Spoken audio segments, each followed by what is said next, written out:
Hello दोस्तों, राधे राधे। कैसे हैं आप लोग। और देखिए, एक जो मैंने बोला था कि आप लोगों के लिए एक कीवर्ड वाली वीडियो मैं बनाऊंगा। अब देखिए, ये जो वीडियो देखेगा ना, अगर उसने अभी से ही स्टार्ट कर दिया तो ये समझ लीजिए डिफरेंस जो होगा ना, 10 से 15 मार्क्स आपके बढ़ जाएंगे। क्योंकि ये ऐसी वीडियो है जिसमें आपके एग्ज़ाम में जो भी क्वेश्चन पूछे जाते हैं वो इन्हीं कीवर्ड से ही पूछे जाते हैं, और इसी में सबसे ज़्यादा ये मान के चलिए कन्फ्यूज़न होती है।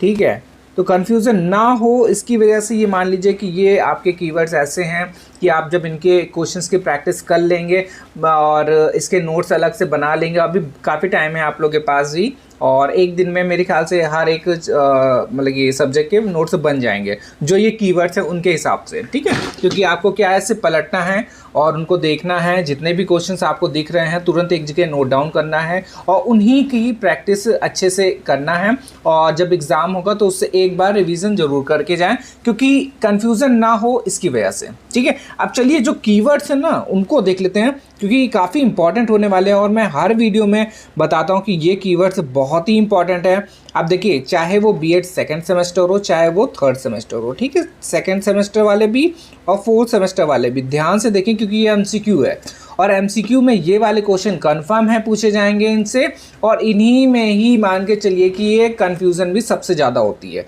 ठीक है, अब देखिए, जो हर वीडियो में बताता हूँ कि ईयर और डेट वाले क्वेश्चन बहुत ही इंपॉर्टेंट होते हैं, क्योंकि अगर एक भी इस पे ईयर गलत होगा तो सीधे सीधे आपका 1 मार्क्स चला जाएगा। ठीक है, अब ईयर के बाद आ जाइए पार्ट्स वाले क्वेश्चन। इससे भी आपके ये मान के चलिए 2 से 3 क्वेश्चंस आपके एग्जाम में मिलने ही हैं, कि पार्ट्स वाले मिल जाएंगे कि इस टॉपिक के इतने भाग से हैं। ठीक है, इतने इसके पार्ट्स करे गए या फिर इतने इसके भाग होंगे।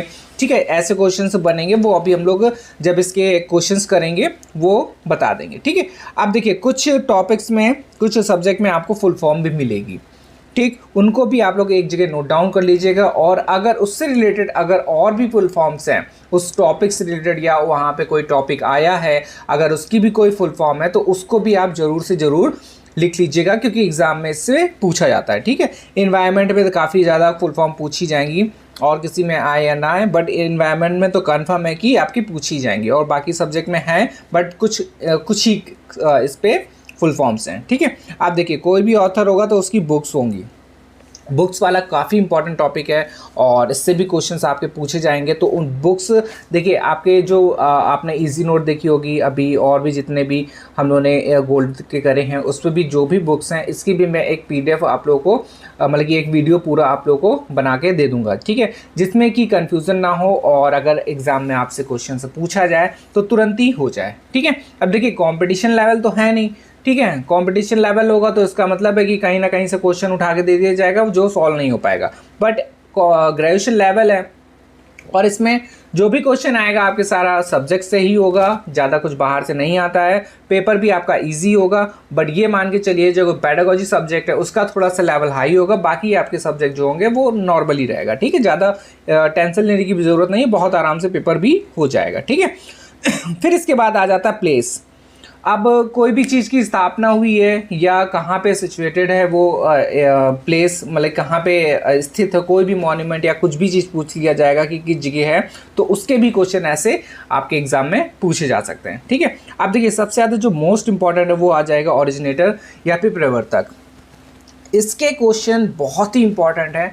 अभी ये मैं पूरा एक लिस्ट बनाऊँगा हर एक सब्जेक्ट की, जिसमें आपको बायोलॉजी सबसे ज़्यादा मोस्ट इंपॉर्टेंट है, फिर इसके बाद आ जाएगा फिजिकल साइंस। ठीक है, इनमें आपके बहुत सारे आपको प्रवर्तक मिलेंगे जो एग्जाम में आपसे पूछे जाएंगे। ठीक है, अब देखिए, जो 7 टॉपिक है ये काफ़ी अच्छा है, मीनिंग वाले क्वेश्चंस। अब देखिए, कुछ कुछ इस पे आपके कुछ वर्ड्स दे दिए जाएंगे, जैसे कि बायो हो गया, फिजिकल साइंस हो गया, और भी कुछ आपके अगर जैसे कि टॉपिक्स हो गए सब्जेक्ट में हैं, तो अगर उसमें मीनिंग वाले क्वेश्चंस हैं, ठीक है, कि ये शब्द दे दिया जाएगा कि कोई भी शब्द हो और उसकी क्या मीनिंग है, 3 ऑप्शन दे दिए गए और लास्ट में दे दिया गया ये सभी या इनमें से कोई नहीं, तो 3 ऑप्शन या 4 ऑप्शन में आपको बताना पड़ेगा कि कौन सा अर्थ है। तो ऐसे क्वेश्चन भी आपके एग्जाम में पूछे जा सकते हैं। ठीक है, तो ये भी थोड़ा ध्यान दीजिएगा, इससे भी क्वेश्चन आपके काफ़ी बुक्स एमसीक्यू में हम लोगों ने सॉल्व करे हैं कि ये मीनिंग में क्या होगा। ठीक है, चलिए अब इसके बाद देखिए जनक वाले, ये तो मैंने बहुत ही बार बताया कि ये फादर वाले और जनक वाले क्वेश्चंस तो आपको रटने ही हैं, इनसे भी आपके क्वेश्चंस आएंगे और तुक्का लगाने वाले आएंगे, क्योंकि अगर प्रैक्टिस नहीं होगी तो जाहिर सी बात है तुक्का ही लगेंगे, और तुक्का लगेंगे तो 1 मार्क्स आपका कैंसिल हो जाएगा, तो मतलब चला जाएगा। बट ऐसा ना हो, इसकी वजह से आप लोगों को क्या करना है कि ये वाला जो कीवर्ड है इसको भी अच्छे से आप लोगों को नोट डाउन करना है और इसके भी क्वेश्चंस की प्रैक्टिस करनी है, ठीक है।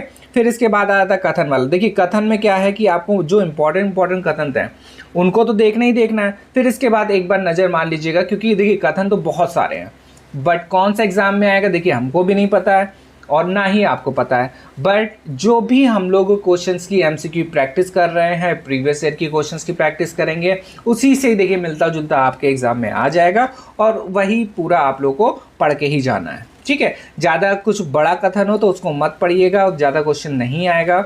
हल्का छोटा सा कथन है, 2-3 लाइन का भी कथन है, तो भी आप लोग एक बार देख लीजिएगा, हो सकता है कि एग्ज़ाम में आ जाए, ठीक है। फिर देखिए बाकी एक लास्ट टॉपिक देखो दिया गया शब्द की उत्पत्ति। ऐसे क्वेश्चंस पूछे जाते हैं कि एक शब्द दे दिया गया, अब इस पे बताना कि कौन ये वाला शब्द किस लैंग्वेज से या किस भाषा से उत्पन्न हुआ है, ठीक है। तो ऐसे क्वेश्चन भी आप लोगों को खुद भी पता है कि बहुत ही इंपॉर्टेंट है और एग्जाम में कंफर्म है कि इससे भी क्वेश्चन जाएगा, ठीक है। तो देखिए एक बार मैं फिर से बता दूं कौन कौन से ये कुछ इंपॉर्टेंट कीवर्ड्स है। अभी और भी कीवर्ड्स जो होंगे जिनके क्वेश्चंस एग्जाम में पूछे जाते हैं वो और भी मैं इसमें ऐड कर दूंगा, ठीक है। तो देखिए सबसे पहले डेट और ईयर वाले, इसके तो आपके कंफर्म है कि कंफर्म आएगा ही क्वेश्चन।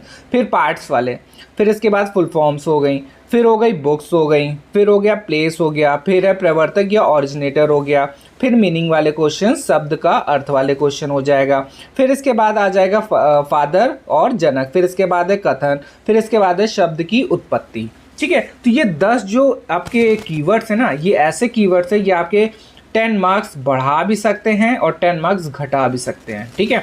10 नहीं, ये तो मैं एक एक क्वेश्चन यहाँ पे काउंट कर रहा हूँ, बट इस पे किसी में आपको 3 क्वेश्चन मिलेंगे, किसी में आपको 2 मिलेंगे, किसी में एक क्वेश्चन मिलेगा, ठीक है। तो ये अप्रॉक्स मान के चलिए ऐसे ही क्वेश्चन आपको मिलेगी, तो 15 मार्क्स मान ले रहा हूँ, 15 मार्क्स आपके बढ़ सकते हैं खाली ये वाले टॉपिक्स पढ़ के, और इन्हीं में ही मान के चलिए ऊपर नीचे पूरा एग्जाम है, ठीक है। बाकी देखिए जो क्वेश्चंस आएंगे वो सारे कुछ नए होंगे, कुछ ओल्ड क्वेश्चंस को रिपीट होता है, बट वो क्वेश्चन कैसे होंगे जो आपके ने अच्छे से पढ़ा होगा, और प्लस ऐसे भी क्वेश्चंस वहाँ पे आएंगे कथन वाले रहेंगे, तो कुछ क्वेश्चंस आपको माइंड से ही करना पड़ेगा, तो सारा मिला जुला रहेगा। बट ये वाले जो क्वेश्चंस है ना, ये वाले ना तो चेंज होगा ना कुछ होगा, जो होगा बिल्कुल क्लियर होगा और इन्हीं से ही पूरा डिफरेंट होगा, ठीक है। चलिए अब हम लोग देखेंगे नए वाले जो क्वेश्चन से जो प्रैक्टिस करेंगे ना, उसको भी बहुत जल्दी मैं जितने भी टॉपिक्स मैंने लिखे हैं ना सबका मैं अभी एक एक वीडियो बनाऊंगा, और उसमें ये मान के चलिए अगर वो आप लोग देख लेंगे तो आप लोग को बहुत सारी हेल्प मिल जाएगी, ठीक है। चलिए मिलते हैं नेक्स्ट वीडियो में, धन्यवाद।